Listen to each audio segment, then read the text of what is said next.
Bonjour, je suis Patrick Aetz-Etcheber, j'ai écrit le roman L'Aéré Renaissance aux éditions Kilika. L'action se passe en 2077 entre le gouffre de Cabreton, le sud des Landes et surtout le Pays Basque, qui sont des territoires que j'adore, dans lesquels je vis depuis que je suis enfant. Et je me suis amusé donc à imaginer ce monde-là, effectivement, dans 60 ans. On est en 2077 au fond d'une cité sous-marine qui a été construite dans le gouffre de Cabreton, qui au fil des ans est devenue une dictature, si bien qu'on dit aux résidents qu'il n'y a plus de vie humaine sur Terre. Et mon personnage, en fait, c'est un personnage qui s'appelle Chabi, qui est technicien, qui vit tout au fond de la cité, au service des nantis, au service des gens qui ont les moyens, qui sont plus riches, qui sont dans la partie haute de la cité. Il lui arrive des péripéties, il fait une sortie en scaphandrier, ça tourne mal, et puis il fait des rencontres ensuite, un vieux sage, il rencontre une jolie jeune fille qui s'appelle L'Aéré, c'est d'ailleurs le titre du roman, et peu à peu, il a une prise de conscience, il se dit que cette vie qu'il a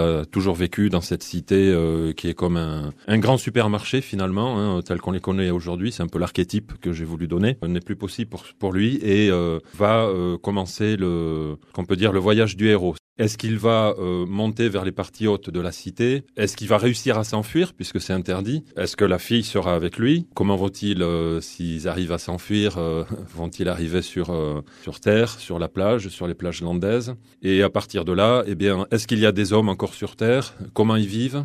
Oui, il y a des hommes sur Terre, mais ils vivent de manière totalement différente, en communauté, avec d'un côté les bons, d'un autre côté les méchants. Et ensuite, il y a toute une épopée. Et je me suis amusé à décrire en fait des endroits que j'aime bien, des endroits qu'on connaît tous, par exemple le marché à Bayonne, à Biarritz, on a le musée de la mer, il y a Saint-Jean-Pied-de-Port, il y a la montagne aussi, je vais beaucoup en montagne, donc c'est une épopée avec un parcours, un personnage qui est très naïf au départ et qui se transforme, et puis un monde, un univers que je recrée et que l'on découvre au fur et à mesure. Patrick Aetz-Etcheber nous parlait de son livre L'Aéré Renaissance aux éditions Kilika.